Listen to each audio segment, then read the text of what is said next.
Please be advised that the following discussion contains a sensitive content. Viewer discretion is strongly advised. This morning, we're exploring the important and often hidden issue of porn addiction and its impact on families. So joining us to unpack this topic are Reverend Jason Downer, founder of Men for God Against Violence and Abuse, Mogava, and clinical psychologist and CEO of Tea House Therapy, Sonia Winter. Good morning again, Reverend. Morning, gentlemen. Looking dapper. Morning, sir. Good morning, Sonia. Good morning. How are you? Good morning. I'm fine, thank you. Hey, Miss Sons. How are you both? Great. Good to see you. Why are you not in studio with us, by the way? Oh boy, my loss. Actually, it's always great to see you. Thank you. Let me start with you, Sons. Why are we talking about this now? Is this something that we are hearing for the first time? Is it getting out of hand? Too many people? What's going on? Why are we having this discussion now?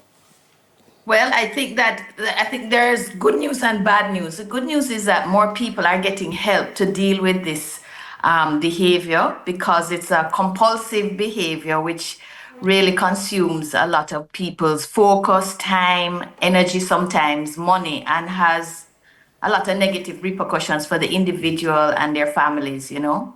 So the good news is that I think maybe we're talking about it a lot more with a view to getting help for individuals who are, you know, suffering in this way. And so the conversation brings it to light, and that's a good thing.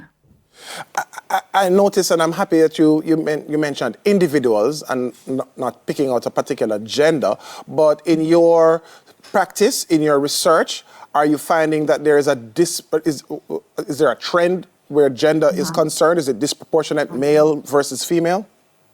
I mean, historically, the studies that have been done have indicated that there are more men who have been challenged with this. It's a disorder. It's a compulsive disorder, but you know, the gap is closing, and it's less and less a gender issue. You know, it cuts across both genders. Yep. Reverend Jason, is it a young people thing, a big person thing? What is going on? I'm not sure whether it's a young people thing or a big people thing. What I can say is that young people, out of curiosity, their development, can explore, and sometimes get trapped in exploring. I'm certainly working with young people, specifically men and boys. I mean, that conversation don't just come up. You might see some hints, some cracks here and there, and then you can now initiate conversation about it. And as I say, a lot of times it's out of curiosity. It's a development thing, and if not dealt with in the right way, again, here parenting comes into play. It can spiral out of control. What is the right way? Conversations. I think, and I can speak as a young man growing up, I never had certain conversations. My story is out there, but, you know, and in terms of it being initiated or parent, guardian, understanding what they went through, understand what is happening. I mark you, social media wasn't around. And a little magazine here and there. And now having the conversation to say, this is what is happening, this might not be the best thing for you, etc., etc. So I think that is key, the conversation. You mentioned curiosity, particularly among younger people, younger men, and then kind of getting trapped. Right. Usually there's a phrase that says, everything in moderation, right? Yes. And I want Sonny to weigh in on it as well. Is there a safe amount? Is there, certainly from the point of curiosity and moving forward, is there a safe amount? Is there a healthy amount that one can consume? Well, I don't know if I can say there's a safe amount. I know that there's an unsafe amount. I just want to build on what has already been said. The truth is that porn addiction starts with curiosity. Right. It becomes a disorder which damages people's lives, typically because of trauma of some sort. Compulsive behavior is about dealing with stress and trauma, and it's an ineffective coping mechanism. So whenever it becomes an addiction, when it starts to consume unreasonable amounts of your time, your energy, your efforts, so that you're not functioning well in the workplace, you're not functioning well in your relationships, you're not functioning well in terms of taking care of yourself. That's when it's unsafe. When it's consuming large amounts not only of your time but of your financial resources as well. But in my experience, it's all often about trauma of some form and stress of some form that individuals don't have the effective coping mechanisms to deal with, and this is a way of avoidance. It takes you away from having to, confront and work through different challenges that life may present to you. So once you find that you're, engaged in any form of compulsive behavior, be it porn addiction, alcohol, or any other form of addiction, and it's starting to upend your life, as it were, then you know that professional help is very, very important, and there can be healing. You can, resume your reasonable levels of functioning again. Yeah, you just mentioned, Sonia, and I'm going to come to you now, Jason. You just mentioned how when it becomes an issue when it starts consuming your time and affecting your relationships, professional, family, intimate partner, you name it. Right.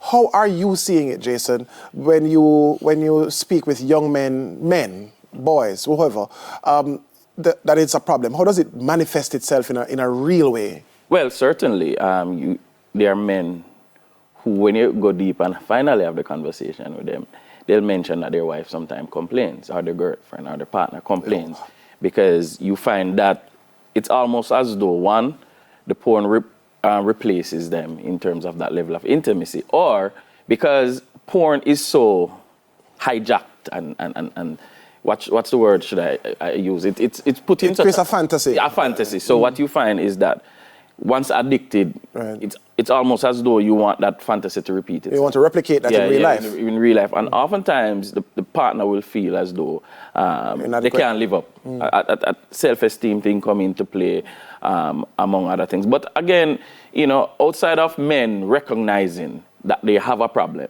and seeking help, is not a conversation men readily have. Mm-hmm. Even when they don't readily go in deep, even if they do see something, they don't go in deep to say, hey, this is what I do X amount of time. But I must add, we find that sometimes, when you go to work, when you go on bathroom break, sometimes they are missing from the desk.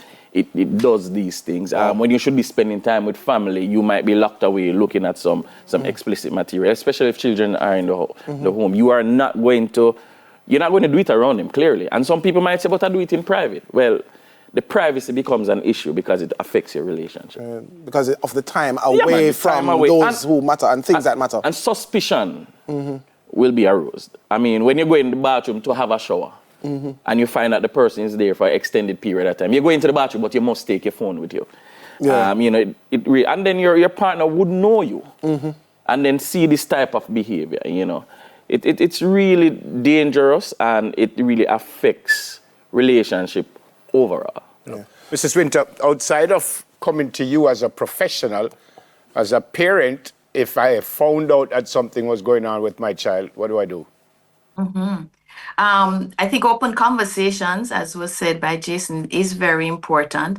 It's very, very important, Neville, that you do not level a sense of judgment on the child, because there's a lot of shame around any kind of porn addiction. The fact that people have to hide to do it makes them have a very deep internal sense of shame and embarrassment, okay? Even if they have bravado about it, there's a lot of self-judgment. And so anybody that is speaking to somebody with the person's best interest at heart will have a conversation about what's happening in your life and try to get to, what is it about your life that's causing you to run away from life in this way, and a kind of sense of compassion in how you speak to the person, because there's a lot of stigma, and I'm not saying that it's inappropriate, but because there's so much shame around it, that can often affect how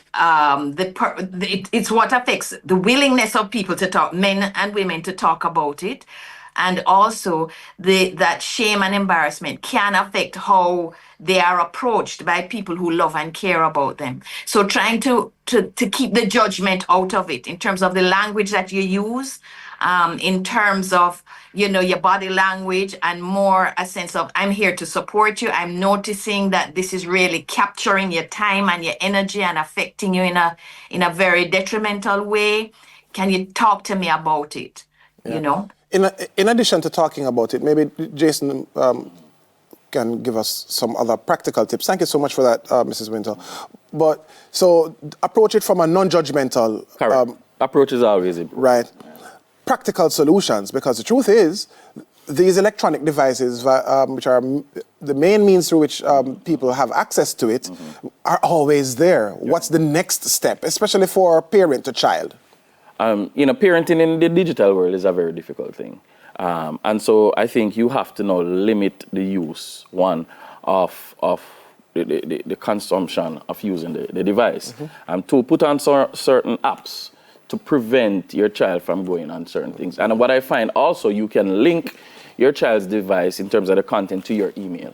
So when certain thing pops up, you are able to intercept. And not just intercept and stop it, but also, again, going back to what Mrs. Winter said, to have the conversation. So those are just some practical steps. But as adults, naturally, you have to recognize you have a problem and deal with it. Yeah, is there a time frame in which one can see the results? So let us say you have the conversation in January, and through that conversation, as well as the practical tip you just mentioned, or tips, over, say, March, June, 6 months, then you see that? Is there a time frame that, or not? I think just with anything in terms of parenting, it's a constant reminder. It's constantly going back to it. Because remember, you're not the only person they interact with. Right. The messaging at school, the trends, etc. So it's parenting, ongoing, repetitive. Yeah. All right. Thank you. Mrs. Winter, great to see you as always. God bless you. Thank you. Blessings. Yeah, man. Reverend, good to see you, sir. Yeah, man, blessed. Reverend Jason Downer, founder of Magava. Mrs. Sonia Winter, clinical psychologist and chief executive officer of T-House Therapy. Coming up next, we shift gears to explore the Ministry of Economic Growth and Job Creation's Plastic-Free Summer Campaign. Stay with us on Smile.